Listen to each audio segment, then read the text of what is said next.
Good morning, children. Hope you all are doing good. So, children, today I am going to explain you experiments that is performed by J.J. Thomson.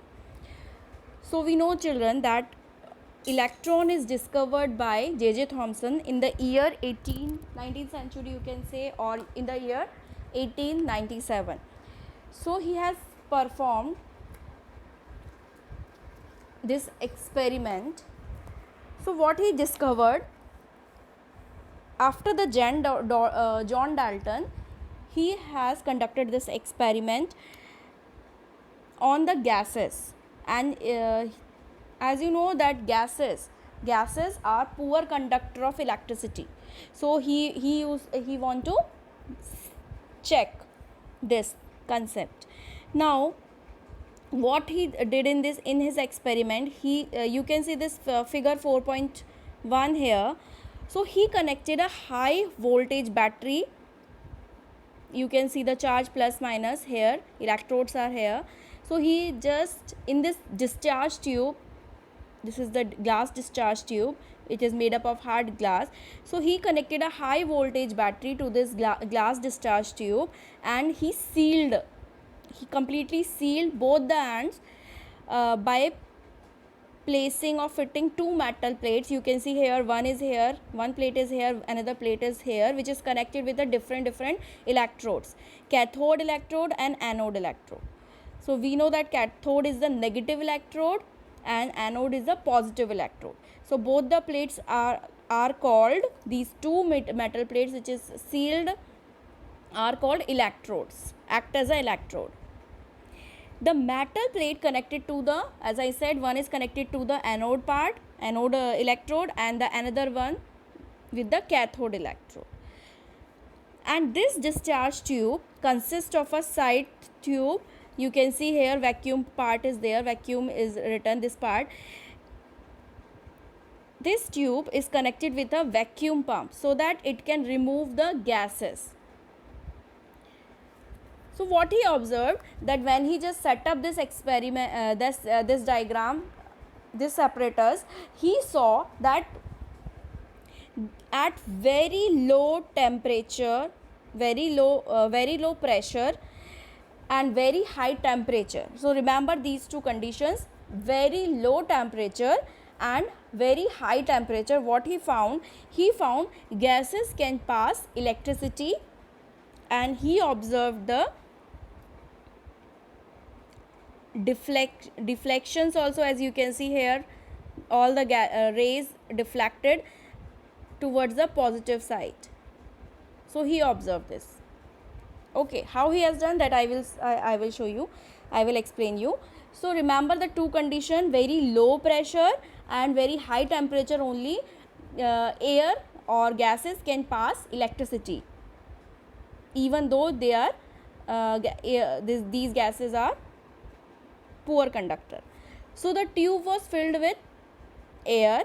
So when he passed the high voltage at normal pressure, or at the normal pressure, he found that there is no electricity. So he has just selected, he has done performed this experiment by using different temperature, by selecting different temperature and different pressure, so that he can see the changes that is occurring inside the discharge tube.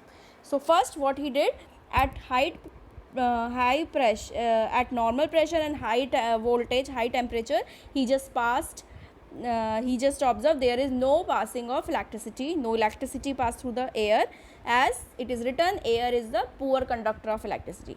But further what he did, then he reduced the pressure up to the 0.01 mm of mercury. He reduced the pressure, and at high voltage when he applied, he observed that the glass walls glow a bright green color light. So here in this experiment, in your book it is not showing, so here I am showing you in this diagram. You can see the green glow light.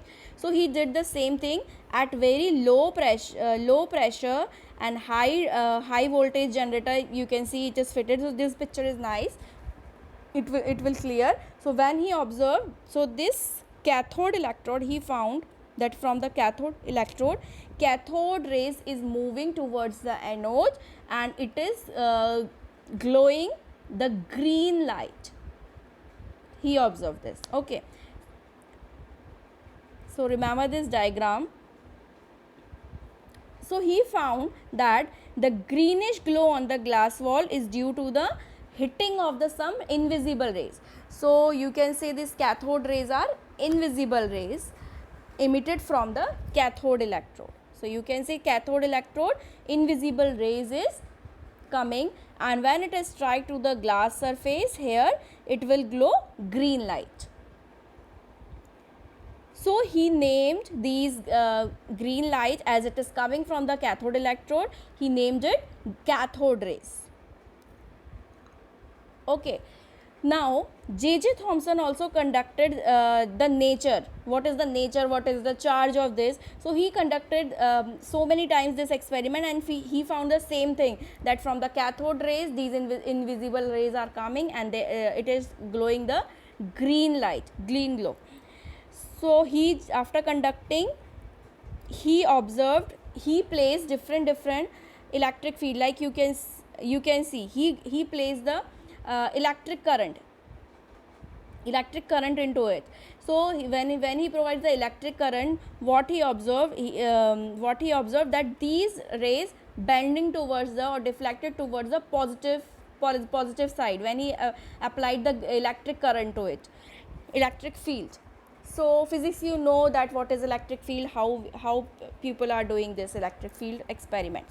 So this cathode rays deflected towards or striking towards the positive only, negative it is not going. So from this experiment he concluded that these rays are negatively charged, because you know children that opposite charge only attract to each other, and like charges, same charges, they repel each other. So the negative rays are moving towards the positive only. So we can say, or he concluded that the charge, these rays are negatively charged because they are moving towards the positively electric field. Now the same thing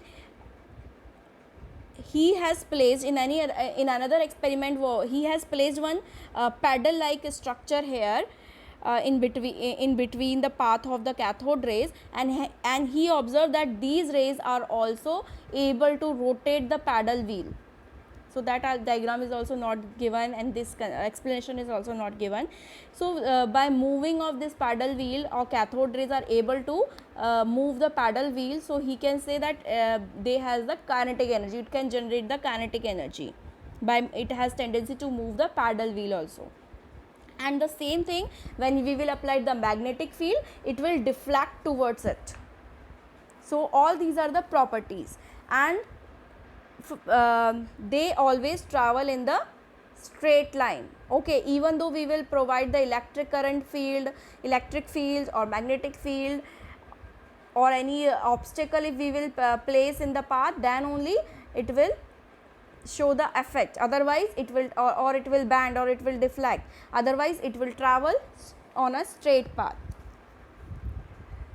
So remember this thing, that cathode rays emit the cathode electrode emit the cathode rays, and when it is strike into the glass rod, it will glow green. What are the conditions? I told you, very high voltage, very high temperature, and very low pressure. So remember, these two conditions are important to know. Now, so based on that experiment, deflection experiment, he found that these rays, cathode rays, they are negatively charged particles, we all know. So and he observed the mass of the, so he found that these rays also have the mass of the hydrogen atom, which is actually 9.1 into 10 to the power minus 31 kg. And what is the charge? This charge of the electron he also calculated by his calculations, 1.6 into 10 to the power minus 19 coulomb. And electron we always represented by small e. Sometimes we write E negative also. So you should remember In this yellow box also they are saying that cathode rays are a stream of negatively charged particles which are known as electrons, which are emitted from cathode of a discharge tube when we pass electric current through a gas at very low pressure. So remember the condition: very low pressure and high current, high temperature. Cathode electrode discharge the cathode rays, all right, which is negatively charged particle. And children, same experiment is done by Eugen Goldstein, E. Goldstein. He discovered the protons. All right. So in the year 1886, right? So he also used this discharge tube method.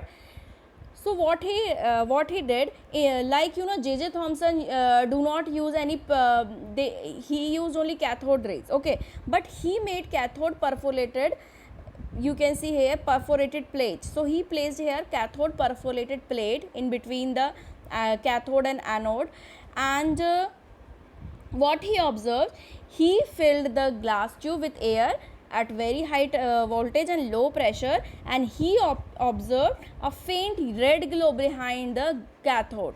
So that red glow shows that these are the anode rays. So he further found that the reddish glow which is hitting some rays travel in a straight line, and from these perforated means they have the holes, they have the gaps, okay, hole like spit like structures. So these perforated cathode rays, these rays were emitted from the anode. From the anode these rays is emitting and they are glowing red. So he also did the experiment which is done by J.J. Thomson, but with the perforated cathode plate, and he named these anode rays. And when he studied done all the measurement and calculated the mass and the charge, he found that these are deflected toward the negative electrode or negative charge. So these electrodes are, these anode rays are positively charged, given proton's name, and the mass of the proton is 1.67 into 10 to the power minus 27 kg, which we take as a 1 AMU, and the charge is also given here 1.6 into 10 to the power minus 19. So these values you should remember. So this discharge tube experiment shows that electrons are negatively charged here, which is done by the which is showing the greenish glow, and which experiment is done by the J.J. Thomson, and E. Goldstein also found the faint red blue behind the cathode ray. And in the Zoom class I will show you in detail, I will explain you in the detail. There is no picture is given here. So protons are positively charged. So this electron rays name is cathode, and here cathode rays, and positive protons rays name is anode rays, which is discovered by E. Goldstein. So remember these two. So read these two experiments, children, okay. So thank you, children.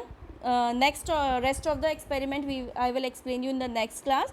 Thank you and have a nice day, children. Thank you.